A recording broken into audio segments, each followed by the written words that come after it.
Good morning, students. Dr. Barnes could not make it, so I decided to come in his place. I am Friar Luca Pacchioli, also known as the father of accounting. Please open your textbooks to chapter 9. By textbooks, I mean Summa de Arithmetica, my book on math, economics, and business. We're going to talk about my new innovation, double entry bookkeeping. All right, enough of that. All right. This costume's really hot, really warm. Yeah, I got bullied into doing Halloween this year because we have a whole bunch of new faculty members, and they were saying, we're all dressing up. We want you to dress up too. So went on Amazon and bought a costume that is a Franciscan Friar costume, and so everybody's been having fun with that. Apparently, it's also really spooky looking, so there is that. I'm not trying to be anything spooky. I'm just trying to dress up like my hero, the father of accounting, Luca Bartolomeo de Pacchioli. Because apparently, it has multiple applications. That being said, I did take some creative liberties. Like I don't think Luca Pacchioli had a Fitbit or wore tennis shoes. So there's that. Today we are going to be moving into some new Excel stuff, and then we're going to do our final AI assignment. That tells you how close we are to the end of the semester. We're actually at the end of our analysis in one of our areas, so we're pretty close, pretty darn close. All right, real quick note on today's Excel assignment. This will probably be the most challenging thing we're going to do in Excel for the semester. Recommend that you take diligent notes. We're going to be talking about some different parsing functions, particularly one that I think is very versatile. We're going to talk about index match. Has anybody used index match before? All right, if you have, then you're ahead of the game. If not, don't worry about it. We'll get some analysis here. You will want to review this for the exam because I will tell you 100% chance there will be a question about this on the exam because I think it's important.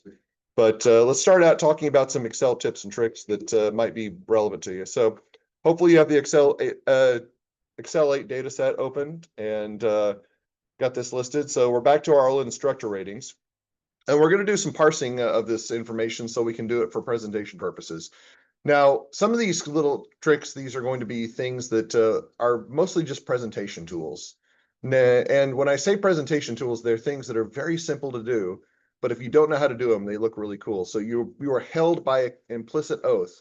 When I teach you this information, you cannot share this information outside of this classroom. If somebody asks you, how do you do it? It says, oh, it took me like hours to do, all right? So that's basically, if you break this, sending Friar Luca after you, okay? That's all I want to tell you, who apparently looks like a Sith Lord. So yeah, there's a good reason to be afraid. So let's go ahead and do our first task. All right, this is going to be drop-down lists, and you may be familiar with this already. This is one thing that I love doing just because it's so easy to do, but it makes things look so cool. So I've got instructors, and I've got a list of 6 instructors over here. So I want to create a drop-down list that can pull those instructors automatically. We're going to go to data. Then we're going to go over here to data tools. It's not listed. It's not listed up here, but if you highlight the bottom one, it says data validation. Go ahead and click down, go to data validation. Now, there's a lot of different options we can do with data validation, but we're just primarily interested in one. We're going to go to allow list. And it says, all right, you've got a list. What do you want that list to specify? And so for the source, let's click on this little arrow, select arrow right here, and highlight A2 through A7. And that's all there is to it. Like I said, pretty cool that you can do stuff like this. And if you don't know how to do it, it's like, oh my gosh, that's amazing. How do you do it? It's like simple internet search. That's all there really is to it. But this is not the end. This is just a presentation trick, okay? Now, it's a presentation trick I encourage you to use because everybody will be impressed. I can't overstate this enough. This is one of those really easy ones that everybody's just kind of like, oh, that's so cool. And it's like, those people in Excel, they're in the know. This is the benefit of diverting a little bit from that liberal arts education. You get that technical knowledge. But how can we parse this information? So we've already talked about a few different parsing techniques. We've talked about lookups, specifically VLOOKUPs and HLOOKUPs, which I personally still use because as I'm fond of saying, I'm an Excel boomer, okay? By the way, you don't actually get the privilege of calling me boomer in any capacity other than that, okay? So if you come up to me and say, okay, boomer, you have to specify that you're referring specifically to Excel, all right? I will be offended if you do it in any other context, but I fully admit that I'm a little bit behind the curve on some of the Excel tricks. But there's actually a newer one, which we've talked a little bit about, is XLOOKUP. Now, have you all used XLOOKUPs fairly regularly? I will say I have some qualms with XLOOKUPs. In fact, I actually talked about my qualms. When I bought my new computer, it was it had the newest version of Microsoft Excel, and I posted on Facebook. The very first thing I did after setting up my computer was do an XLOOKUP in Microsoft Excel. So I was really, really excited about it, and then I kind of got dispassionate about it because I thought it was a little bit less useful than VLOOKUPs and HLOOKUPs. But why is that the case? Well, let's just go ahead and do our XLOOKUP so that we know what we're going to be looking for. So down here in cell E3, we're going to type equals XLOOKUP. I don't know, XA lookup, just XLOOKUP. And it's going to start out just like we would start out a HLOOKUP or a VLOOKUP. We're going to start out specifying what it was we're looking up, which we're going to look up in E2, which is that instructor name. Then we need to specify a lookup array. Now, this is not particularly all that different. One of my problems with specifying lookup arrays is that it is a very, very specific set of information, so you have to manipulate that specific area of information. If you remember, when we talked about the lookup arrays back in HLOOKUP, we could specify a list of columns that looked at everything in those columns, or VLOOKUPs, I should say. We could look at a list of columns, which I thought was a little bit more versatile for what we needed it for, but there are some advantages to XLOOKUPs. So let's go ahead and highlight A2 through A7. And then we have to specify our return arrays, which usually this would be where we'd say column 1, column 2, column 3, so on and so forth. We have to actually specify the array that we're going to set up the returns. So we're going to do B2 and B3, B7. Now, this is a lot more specific, but it's also a lot more versatile because we could actually specify an array in a completely different spreadsheet, and we could specify an array, different part of the actual existing worksheet. But it's going to identify where the placement is on a particular item and then say, what is the corresponding item in the array that we just specified? So the arrays have to be the same size as well. And then we can just close our XLOOKUP and then we have it done. So XLOOKUP, there all there is to it, which I'm sure you've done before. This is an adaptive lookup, which is kind of nice because we can change the values based on our drop-down list. So that's kind of what I wanted you to do the drop-down for. It'd be great if things stopped there. We wouldn't have anything too complex, stuff that we've already learned. But here's where we're going to talk about some things that you may not be familiar with. All right. Probably the most versatile tools, and I've alluded to this before, but the versatile use of tools is when we combine existing functions to do something more powerful. So has anybody heard the term synergy before? You heard it all the time, Dr. Barnes. What does synergy mean? Synergy means when you take the individual items and you combine them together, they do something that's more powerful than just the sum of their parts. And I think Excel is a good example of synergy. So we're going to talk about how we can use the index and match functions together. Now, you may not have used these functions individually. You may have only used them together. But let's talk about what each of them does really quick. I'm going to refer to my Summa de Mathematica book because I've got some notes in here. All right. So let's go down here. We're going to go to down here where it says index instructor. We're going to see what the index function is. So index function will specify a value based on what you specify the placement of that value is. So we're going to say equals index. And I'm going to, for the array, I'm going to start out with A2 to B7. Sorry, A2 to A7. My apologies. I don't know why I'm getting out of hand. I'll do A2 to B7 here in just a second. Okay. So A2 to A7, and then we're just going to specify 4. And what this is saying is I want you to look within that array, and then whatever the value is at the 4th place, return that value. So index was going to look 1, 2, 3, 4. It should return Isaac Eisen. There we go. That's Isaac Eisen. Now, it's also important that we can do this across multiple columns with an array or multiple rows of the array. Index is adaptive to rows and columns. We're just going to do it for columns for our purposes, but let's go ahead and do something a little bit wider, more widespread. So let's go and do an index function in the next cell. And this is where we're going to do A2 through B7. We're still going to stick with the same row number. But now we're going to specify column number 2. We're going to return the value that's in 2 rather than 1. So Isaac Eisen has a rating of 7. Hopefully this should return a value of 7 if I've set all my parameters correct. So A2 through B7, 4, and 2. All right, so that's the first step. That's understanding what the index function does. Now, by itself, it's useful, but it has limited utility. Let's go ahead and look at the match function and see how we can actually pair these to come up with greater utility. Now, a match function is effectively the opposite of the index function. We give it a value and it specifies the placement of that value. So let's go ahead and use equals match. And we're going to look up the value in A16, which is Dr. Ison's name. Then we're going to specify the lookup array. It's going to be A2 through A7.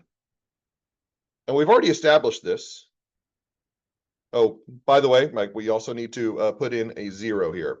Now, what is the purpose of this? This is going to be really important, by the way. So if you look and you do the column, it actually gives you 3 values: that less than, exact match, or greater than.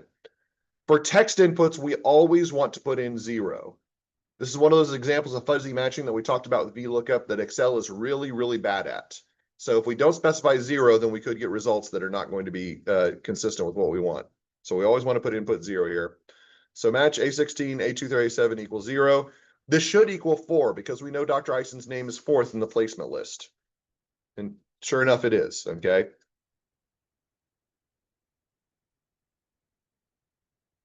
Now, for matching does actually match across parameters, whether that be horizontal or vertical. So let's go ahead and do another match just to show this. Equals match. We're still going to look up Isaac Ison.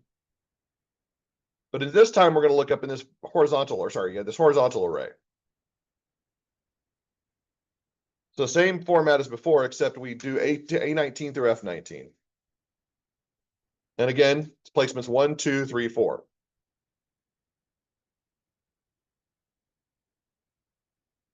Now, this is all really basic so far, and everybody should understand what we're looking for. So just a reiteration.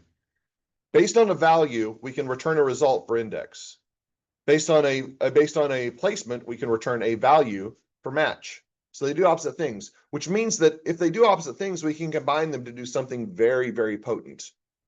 So here's what we're going to do is we're going to combine our index match function to do lookups that are more effective because they can operate both horizontally and vertically simultaneously. All right, this is where things get confusing, by the way. This is where you're going to want to take notes. I will tell you that we're going to do something really outrageous after this. This is what we're about to do is about the extent of what I want you to know for the exam. The outrageous stuff we're going to do a little bit, that's mostly for fun, okay? Because it's Halloween, you got to celebrate, okay? This is your trick or treat. You can decide whether it's a trick or a treat, one of the two, all right? So let's go ahead and go back to where we put our VLOOKUP function in. And we're going to do an index match function now, or an index match combination, I guess would be more appropriate to say. So we're going to say equals index. We start with index. And remember, for index, we start out specifying the array that we're going to be looking up. And there's a couple of ways that we can do this. We're going to start with a simple way, and then we're going to talk a little bit about how we can adapt this. But I want to start just by identifying this array right here, okay? A2 through B7. And my explanation of why we're going to be changing this and what the changes will be clear here in just a second. So that's the array that we're going to be looking at. Now we're going to do a match. Now, what are we matching to? We know that we want to match to Michael Barnes and the appearance up here. So we need to go ahead and do a match function. So match, and we're going to open parentheses again. So our middle argument for the index function is going to be the match function. So our lookup value is pretty straightforward. It's going to be E2. Our lookup array, this is really important. We're going to look up the array A2 through A7. So that is where we're looking for this particular value. We're looking for this value within A2 to A7. And we know Michael Barnes appears first up there. And what did I say you always end a match function with? 0. So that's the second argument in our index function, is the entire match function. Now we need to specify the column number, okay? What it is we want to return the result. And since we're trying to return the rating, we'd want to return the second column over. So we need to specify 2. So this is what your argument should look like. Now, just as you know, for this, the function is really important. You need to know what each item in the function represents. This is what I will be testing you on, is understanding what each item in the function represents. So if you're just kind of copying and pasting and saying, I hope I get it right, that's fine for now. But for the exam, I expect you to know, what does this array represent up here? Okay, what is the array? What does the entirety of the match function represent? And why did we put a 2 right here? You need to know all of those items because you're going to have to be able to defend this argument, so to speak.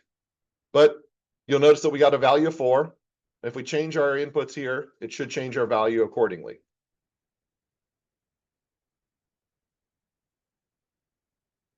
All right, let's make one small iteration on this because this function is dynamic and we can input this function differently. So let's say that instead of putting this function in, instead, I just want to index on B2 through B7, which makes sense because I only want the result from rating to appear. If I do that, I do need to make a specific change to my argument. Can anybody tell me what the change might be? Anybody guess? So in the index function, we have the array, we have what it is we're looking for, and then we have the column reference that we're looking at. So this column reference is no longer, you're going to say, yeah, the column reference, okay, you figured it out. Column reference is no longer 2, it's 1 because we only have one column being referenced. And this will work exactly the same as the previous function, except it's going to have a limited reference. Now you're probably asking, which one do you prefer, Dr. Barnes? Says, honestly, I don't care, okay? Whichever you feel more comfortable with. Both arrays are perfectly fine to specify. You just need to know if I specify 2 columns of arrays, I have to specify I'm returning the second column value. If I specify only 1 column, that's the column value that I need to return, which is really, really important. Now, the reason I bring this up is that index match functions can get really messy, especially when you start iterating on them, when you start doing some complex stuff. So again, this is it. This is where you need to be for the exam. You need to understand this function, and you need to understand it well because there will definitely be a question on the exam about it. I say that, I will say that during the study review. I do think this is important to understand. This is not so much that because I want you to go out and use an index match function altogether, but this is a this is kind of a problem solving critical thinking task in Excel. And I'm really, really enthusiastic about making sure people can interpret what this information tells you. So this is one of the most complex things. And like I said, you'll be responsible for it. But I know somebody out there is asking, Dr. Barnes, is it possible to do 2 match functions in an index argument? The answer is, I'm glad you asked, okay? Because you absolutely can do 2 match functions. So let's do that. What do you say? This is the fun part, okay? This is fun. And by the way, I may have a different definition of fun than you all. I may spend my Halloween at home figuring out new Excel activities that we can do in this class. Who knows? So let's go ahead and set up our list. You'll notice here that I've got my instructor list, and I've also got ratings by month. So I can set up lists for both of those. So let's do that. We're going to do data validation again. We're just going to do a list, and this is going to be our instructor list.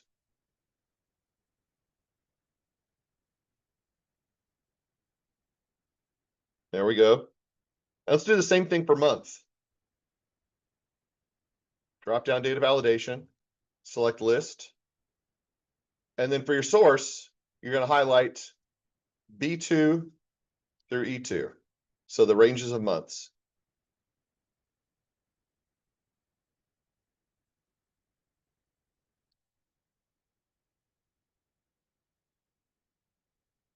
So the list can operate horizontally or vertically too, which is pretty helpful for us. Now I want to make an important note. Limiting the range of information that goes into this input is really important because our functions won't necessarily work unless we are very, very clear about what our inputs are limited to. In this case, our instructors are limited to these 6 values right here. And then our month is limited to these 4 months right here. And it's intentional because what we're about to do is going to get really, really messy, but I'm going to talk about it in a couple different ways. Now, again, this is not required for the exam. You don't have to know this, but this should help your knowledge and understanding of how index match functions work to understand this. So follow along with me. Here's what we're going to do. We're going to do a rating that adjusts both on the parameter of instructor and month. So how do we do that? We start out with index. And we need to specify our array. Now, I'm going to start out with a broad array. I'm going to adjust our formula here in just a little bit to show you how we can do a more narrow array, but it's much more it's easier to understand if we start with a broad array first. So here's what I want you to do. I want you to highlight an A2 and select everything in the table down to E3. Now you may be saying, Dr. Barnes, instructor is not really a value that I care about. This is not one of the values interpreted. It's like, you're absolutely right. That was part of the reason why we had to limit our array here to make sure we only picked instructor names and months, okay? That's what enables us to do this. So that's that first array. Next, we're going to do our match function. So we're going to open parentheses. And we're going to start out with identifying match according to the instructor name, H3. And then for the array, this is where things get really confusing, okay? This is where things get really confusing. We're going to highlight A2 through A8. And then we're also going to put in our 0 and close the formula. Now, I do want to explain this before I move on. You may be saying, why are we highlighting the instructor value as well? Why don't we just highlight the names? And the answer is, when we specified the initial array for index, we highlighted the entire table, A2 through A8 or through E8. So I need to specify an array here that's consistent with that. It'll be fine because the instructor names are limited to these 6 values. So our inputs are going to restrict us so we don't ever have an instructor come up as one of the values or the return values. It is a little bit confusing, though. That's something I have to explain. So the next one, so we've got our first match function. Let's do a second match function.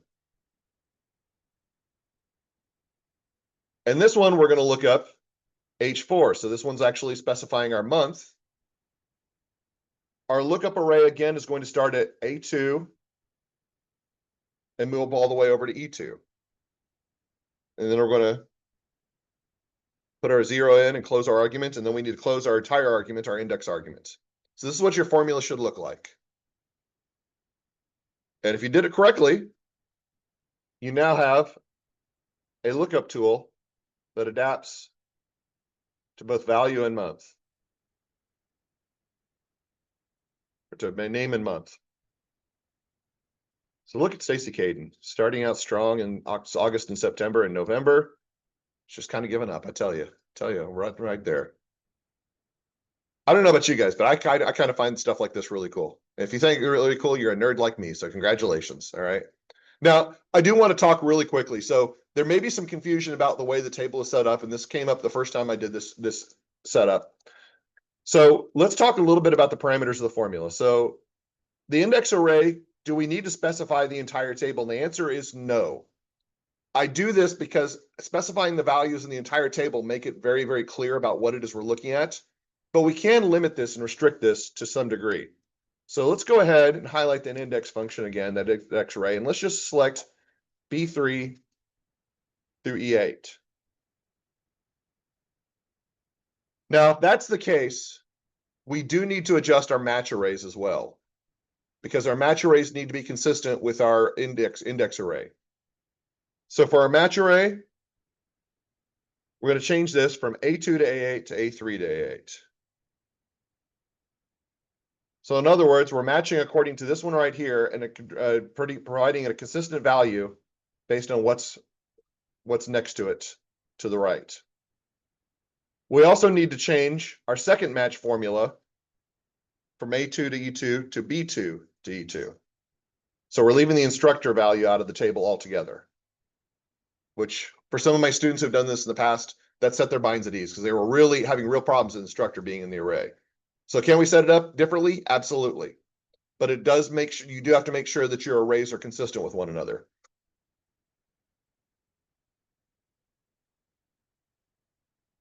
All right. So again, I don't care that you know this particular task. I know this one's really, really complex and can get confusing. If you feel like you got this one, you should feel pretty proud because this is pretty advanced stuff for Excel. And if you feel like you can actually utilize this in some capacity, I'd say go for it, okay?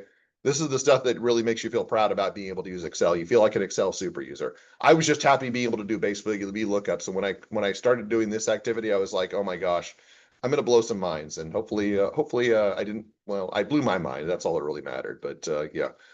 But hopefully you found that kind of fun and interesting and engaging. But again, for purposes of what you need to know for the exam, you do need to know this index match formula right here. Also, you may want to make a note. I did type over the XLOOKUP formula. I may ask you about XLOOKUP formulas as well on the exam. So you may want to make notes of both the XLOOKUP formula and the index match formula. If you typed over because you were following what I was doing, you can go back to the video and see what we talked about the XLOOKUP. The good news is XLOOKUP by comparison is actually much easier to understand than the index match combination. It's a little bit less versatile, but it's also very helpful. Okay. With that, we're moving on to our final AI activity for the semester.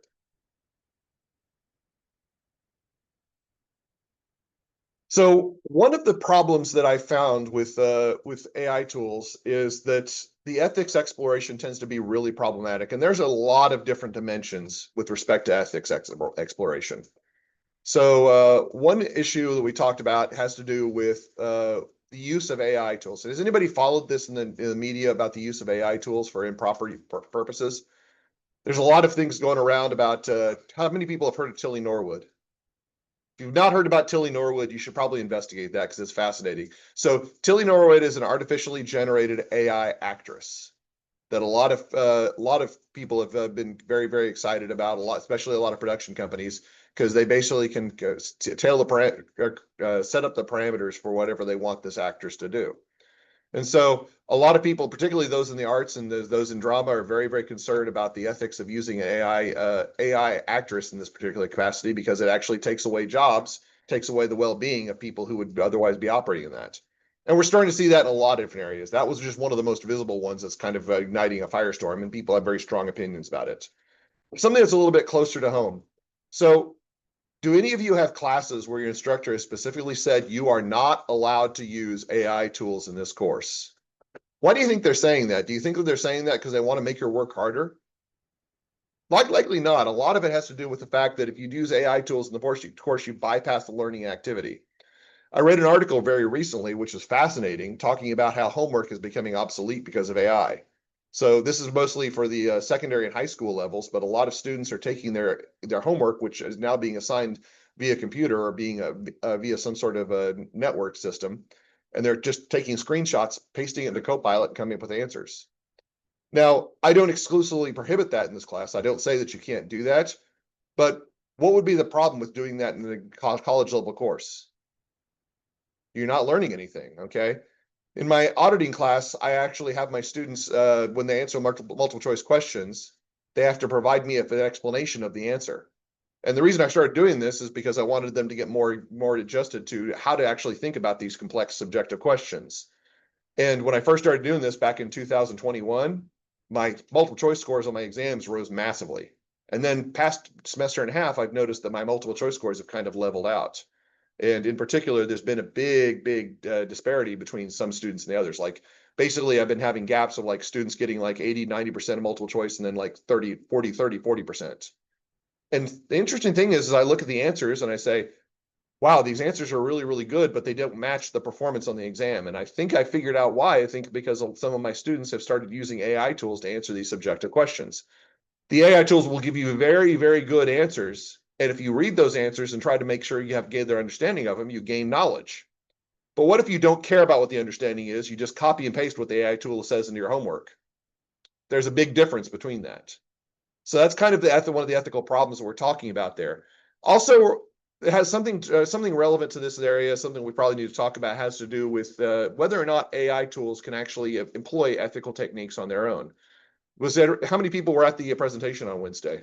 I know a lot of you were. So one of the things that they tend to fancy to talk about is an old term with respect to information systems: garbage in, garbage out. If the algorithm itself is not programmed properly, then what you're going to get, the result you're going to get for that is still going to be bad. And so if we don't have an ethical and a well-maintained AI, then we're going to have problems with that. And we've seen that already. We've talked about examples. So Tay Talks, one of the early AIs that Microsoft did back in 2016, that basically accepted any form of input, whether or not it was a valid input, and so got a whole bunch of white nationalist rhetoric and started spouting Hitler quotes, which you'd say that we'd learn from that, but that's exactly what Grok did a few months ago, so as well. So we have to be very, very careful about what it is that we put in. We have to be able to manage that to some degree. So today's activity is talking about how do we use this information in an ethical manner? How do we actually use this so we can become more active and become more diligent about usage? And this is not my activity. This is developed by Bill Miller at Wisconsin Eau Claire, so I'm giving him proper credit. But I do think this is an interesting exercise that we're going to be able to walk through. So something that I talk about in my auditing class, and I'm alluding to here, has to do with biases that exist. Now, how many people are familiar with like tendencies and biases that exist, like kind of philosophical context? So there's four primary biases that people talk about. And these are not the only four, but these are kind of the four major ones. So there's anchoring bias, which anchoring bias refers to the inability to move far away from a quantitative anchor. So let's say that you're an owner of a company and you've had somebody working for you for 30 years. that you paid them $40,000 a year and they didn't complain. They just continued doing their work forever and ever and ever. And then they just worked happy and they retired. Okay. And now you're trying to hire a new graduate student from Truman, a student that's graduated from Truman, that's got incredible skills in technology and can do the job very, very well. And you offer them $40,000 a year. How many of you are planning on going out to a job where you're going to be earning $40,000 a year right out of college? If you do, you're lowballing yourself. You're worth more than that. Okay. But that's the anchor that this person's operating with. I said, this is what my previous employee did. That's good enough. Okay. It's a failure to move away from a particular a previous quantitative metric. Then we have the availability bias. Availability bias is a big problem in this day and age because people tend to not to want to do an effective amount of work. So availability bias says you make your judgments based on information that's readily available to you. So let's say that you make a lot of your judgments based on what it is that what is the TV shows you watch, the news programs you watch, and the social media that you endorse. Do you think that's an effective way to approach that? No, because the algorithms kind of generate content that they know specifically is going to be relevant to you. There's a lot of problems nowadays with people talking about they have very, very skewed visions because they only look at information that comes from a very specific news source, whether that be a right-leaning or a left-leaning news source. That's kind of their perspective, and they don't tend to engage with other news sources. So that's an example one. Similar to that, we have something called the confirmation bias. And this has become a very, very profound one in this day and age, especially with a lot of the information out there. This is basically only to allow information or to accept information that is consistent with your pre-existing notions. Okay. So big example of this, and this one's going to be a little political, and I apologize for this because I don't want to try to influence anybody's political perspective. You are free to look at whichever you want, but this is one that was kind of profound and well known, and I'll use an example. Has to do with vaccines. Okay, there's a large amount of literature out there that talks about how vaccines can be having net positive benefits. Now, I'm not going to go so far as to say that vaccines can't have some detrimental side effects, but for the most part, the literature is pretty consistent that vaccines overall have positive benefits. There's a very small group of individuals that say, I don't want to have my children vaccinated because I've read literature that says that vaccine can cause problems. They can cause certain bad effects. Even though that amount of literature is very, very minimal, they cite that body of literature and only that body of literature. Now, again, if you believe that, you're more than welcome to. I'm not trying to impose on your beliefs. I'm just trying to say that all educated judgments should come from looking at all available information and not just a small array of information. So only looking at a narrow piece of information just to reinforce confirmation bias. I also want to make a note of this. I did use a very specific example here. I do strongly believe that biases exist on all edges of the political ideology and political spectrum. Okay, so I'm not trying to pick on one particular view or another. Okay, we could probably go into the weeds on this, but I've just used that as a convenient example because that was a very well-known one. So please don't come up and say, Dr. Barnes is a dirty liberal. Yeah, I was like, that's not what I'm trying to say. I'm not trying to come up with that. Okay, somebody's going to get onto my YouTube, and that's why I disabled comments. Somebody's going to say, okay, now you're trying to teach people that they don't have a choice of whether they want to get vaccinated. No, that's not my judgment here. It's not my choice. I'm trying to give you all the knowledge of what I think you should do for making judgments and whether something is right or wrong. Okay.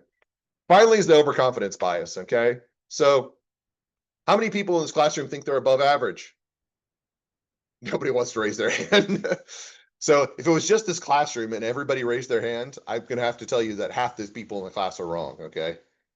By statistically speaking, half the people in the class would not be above average. They would be below average. That being said, I didn't specify what above average meant. If I was talking about above average by reflection of the actual population of the world, I think everybody in this room is probably above average, okay? I shouldn't say probably. I know you all are. You're very strong students.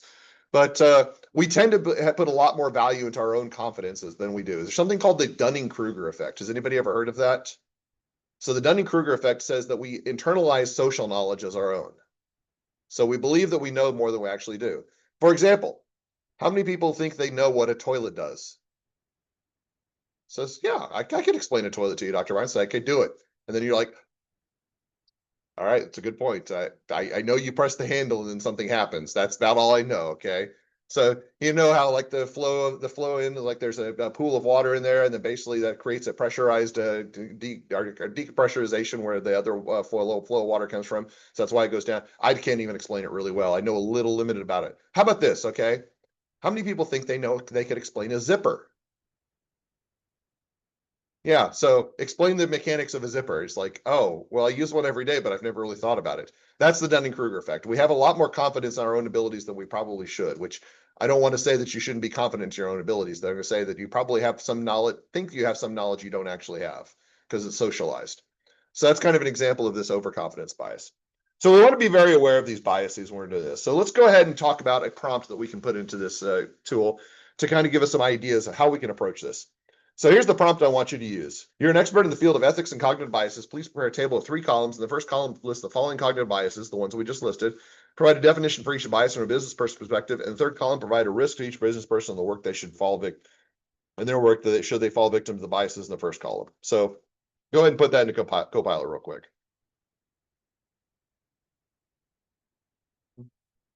It's going to return a result saying, I'm not going to listen because I think your instructor's a loony. Given how I'm dressed, that's probably a valid concern.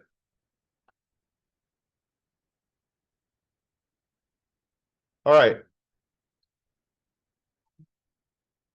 So you probably got something like this, okay? Something like this that lists the cognitive biases out because we specified which biases. Now, it's important to note you could do this without specifying cognitive biases. It would probably give you more categories than what are listed, and it may actually leave out some of the ones that are listed that are lesser used. Like anchoring bias is definitely less talked about in literature than availability, confirmation, and overconfidence biases. So that's why we specified those.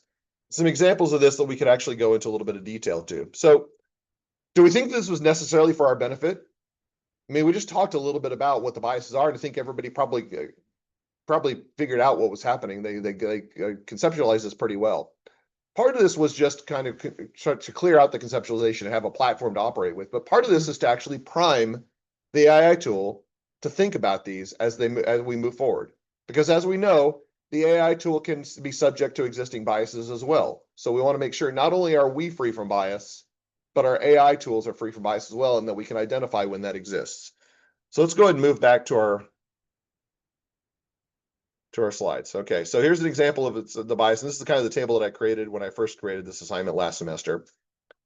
So let's go ahead and expand out. And this is again where we're going to be expanding out not only for our own benefit to talk about a specific area, but we're going to be talking about how we can actually prime the AI tool to focus on a particular bias area that we think is relevant. So I'm going to pick availability bias. So I think that's a big one that's really, really important. So please revise the definition of availability bias and the associated example to include an investor relying on historical financial state for information other than current market information.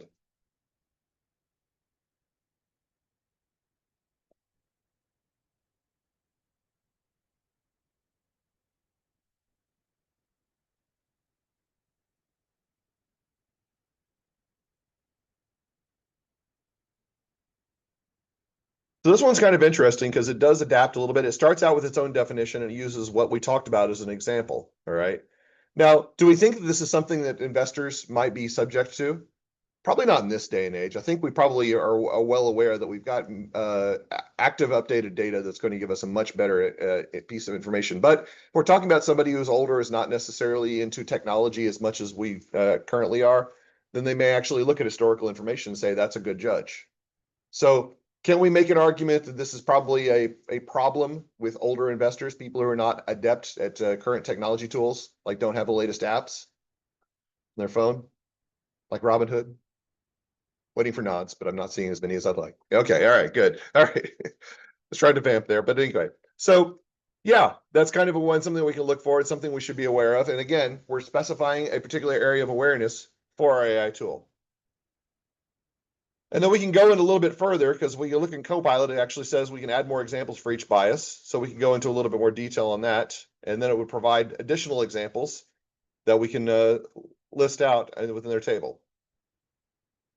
So the last thing our last few things I want to talk about is I want to talk a little bit about how we can expand upon these biases to provide it for context for purposes. Now, you all know the way that I like to teach. I love to teach via analogy, and there's a particular reason for that. Is if you take something that's really, really complex and you don't have a way to simplify it, it may not be understandable or tractable to the audience that you're talking to. So for example, when we started talking about UML diagram and BPMN diagrams, I kind of started out with the simple side first, and then we were ramping up a complexity. And I used several analogies to talk about the importance and prominence of this. This is an effective tool, an effective mechanism, not only in just getting to the point that you want to accomplish, but also conveying this to your audience in a way that they can easily digest. So let's go ahead and see if we can use the AI tool to do some work for us. So what we're going to do is we're going to have the AI tool provide 3 analogies to availability bias in business.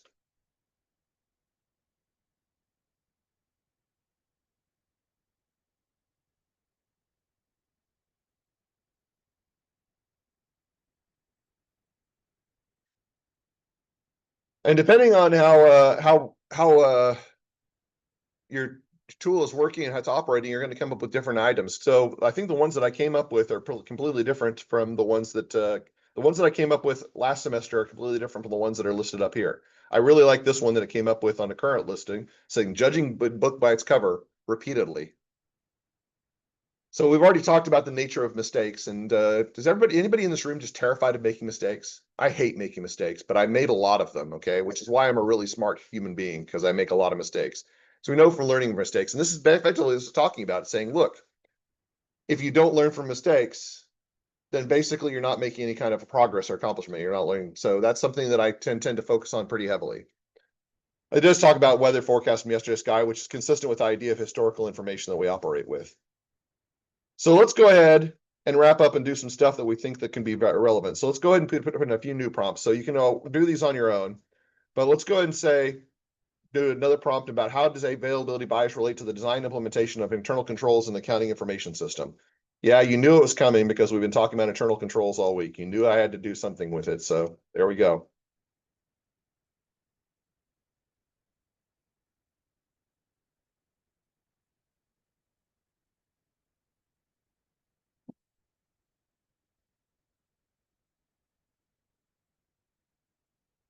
Then moving on past that,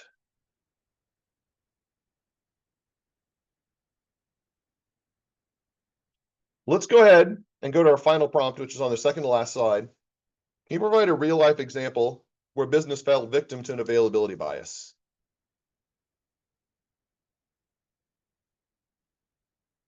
So I'm curious as to what the results might be, but can you think of off the top of your head of a real life example? Have you studied one that comes to mind about a real life example where businesses did not accept all the data that was available to them in order to making their decisions and kind of fell victim to that? It's kind of a big consequence as a result. So I'm curious. There's one that I have in mind, and I'm curious if Copilot's going to come up with the same example. So let's go ahead and put that in there and see what kind of result we get.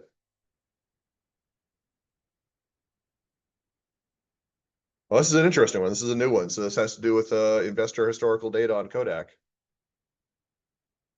So yeah, Kodak actually went bankrupt in 2012, and they were considered to be one of the top markets. Has anybody heard of Kodak, by the way? Yeah, Kodak used to be the technology for photography in the United States and in the world and worldwide. Basically, it was just all your film came from Kodak, all your devices came from Kodak. Now, keep in mind, we're talking about 30 years ago is when their heyday was, 30 to 50 years ago, because we did not have devices that could take digital images that we could send electronically. When you took a picture, you actually had a camera, and so there were some cameras that you had to develop your film. Some would actually provide a picture for you automatically, but the majority of those were driven by Kodak technology. What was the problem with Kodak? Is Kodak was relying on old technology to drive its business. We start talking about moving into the 2000s. We've got these digital devices that can do much more effective picture taking and can actually do digital analysis. So we don't necessarily need to have these tools anymore. And they did not update their tools. They were trying to sell old technology in a current environment. That is one of the biggest risks that an organization can face, is that they were over rely on old technology and they failed to adapt to new technologies. So a really good example. The one that I actually used previously in the example was talked about the global financial crisis of 2008. How many people are familiar with that one? So how many people have actually watched the movie The Big Short?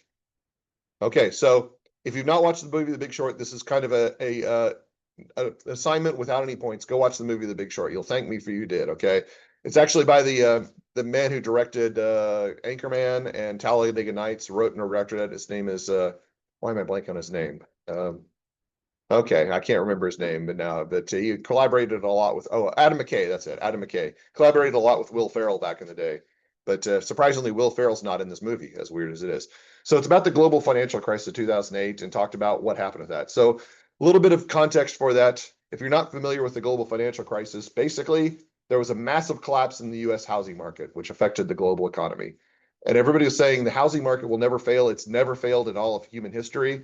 It is one of those things. Well, that was kind of the argument people are making, is that it doesn't matter what's going on in the housing market. It's such a large market and it's so heavily scrutinized and invested that it's never going to be to fall apart. So that was the evidence that people were using justification for their arguments.